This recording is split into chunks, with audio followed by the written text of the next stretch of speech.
Baiklah, dari video sebelumnya terdapat 8 keterampilan yang diterapkan dalam proses pembelajaran. Yang pertama yaitu keterampilan membuka dan menutup proses pembelajaran. Jadi kegiatan membuka pembelajaran ini diawali dengan salam, kemudian menanyakan kabar kepada peserta didiknya, mengecek kehadirannya, kemudian mengajak peserta didik untuk menyanyikan lagu wajib nasional.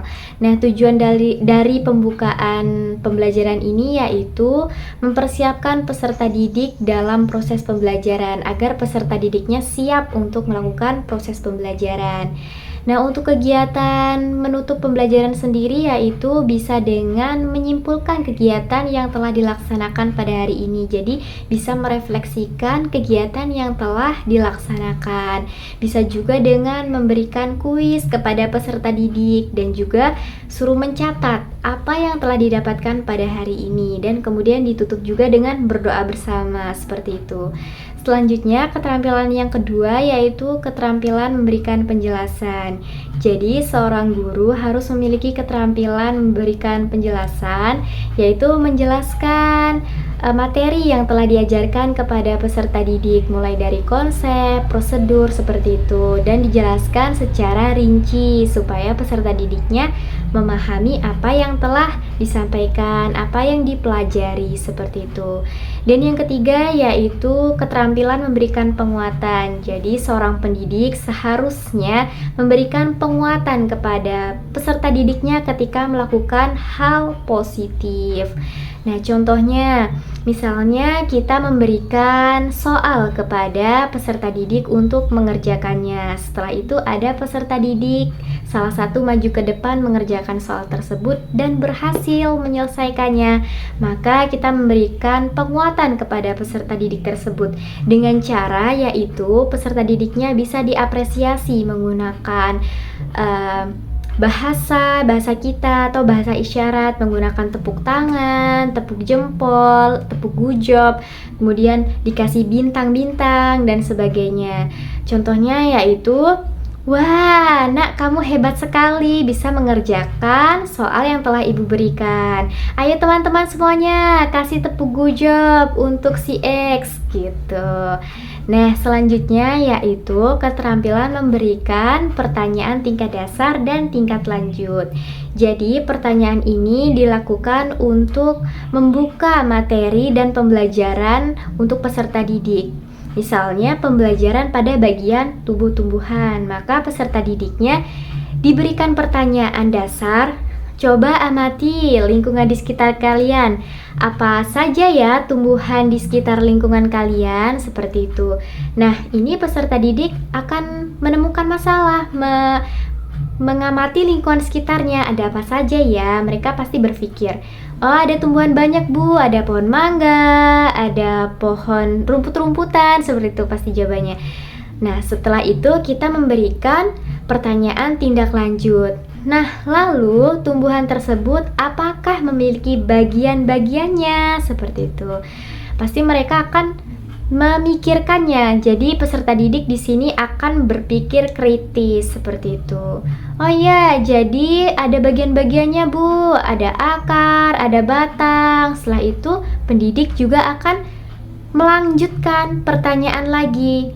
Apakah bagian-bagian tersebut ada fungsinya seperti itu. Jadi ada bu gitu. Terus apa saja nih fungsinya? Belum tahu bu. Jadi dari situ kita langsung menjelaskan seperti itu. Selanjutnya ada keterampilan mengelola kelas. Jadi biasanya peserta didik di SD, di sekolah dasar itu biasanya ada yang lari, ada yang diskusi dengan temannya sebelum kita menyuruhnya untuk diskusi. Nah, hal tersebut bisa kita kelola kelas, pengelolaan kelas. Ayo anak-anak, dengerin ibu dulu. Nanti jika ada soal, kalian tidak bisa menjawab, seperti itu. Atau bisa dengan, ayo jangan seperti itu, kita memberikan teguran untuk mengelola kelas. Atau juga bisa pengelolaan kelas dengan cara seperti suasana kelasnya biar peserta didiknya tidak bosan seperti itu. Nah, kemudian ada variasi, keterampilan variasi, menggunakan variasi. Nah, keterampilan menggunakan variasi ini sebagai contohnya, kita saat pembelajaran menggunakan variasi media pembelajaran.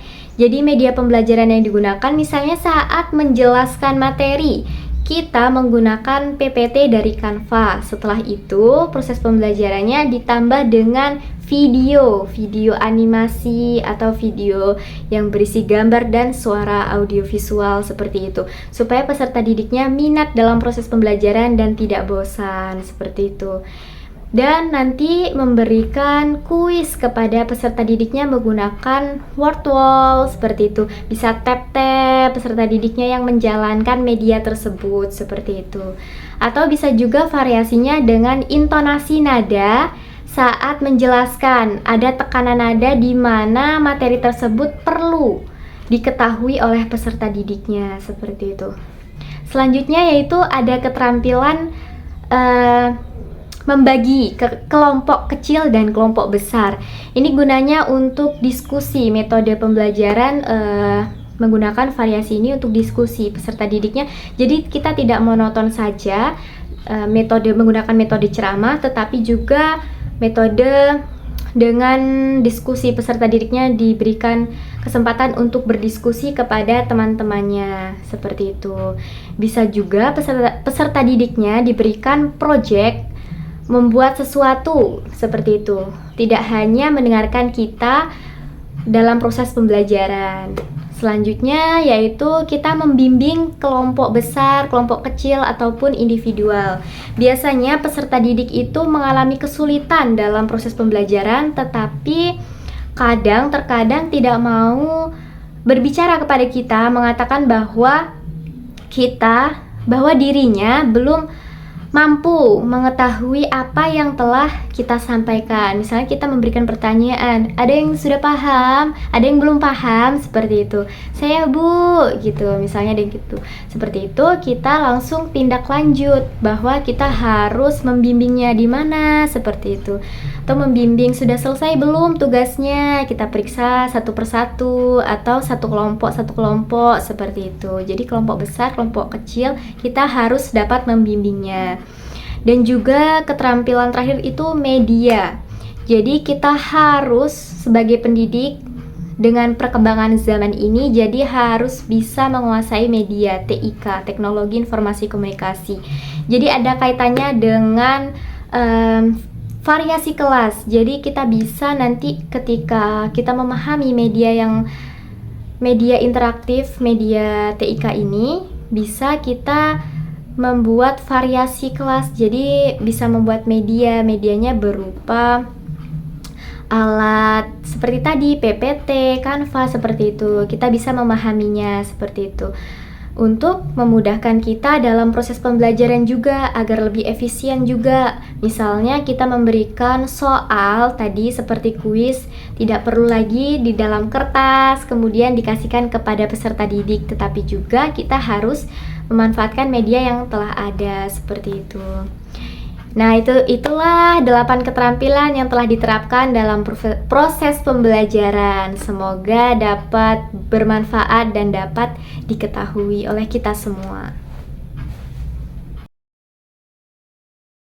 Baik, bismillahirrahmanirrahim. Assalamualaikum warahmatullahi wabarakatuh. Waalaikumsalam warahmatullahi wabarakatuh. Selamat pagi, salam sejahtera untuk kita semua. Tabiun. Ya, Bun. Baik, gimana kabarnya anak-anak pada hari ini? Alhamdulillah, luar biasa. Allah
juga ada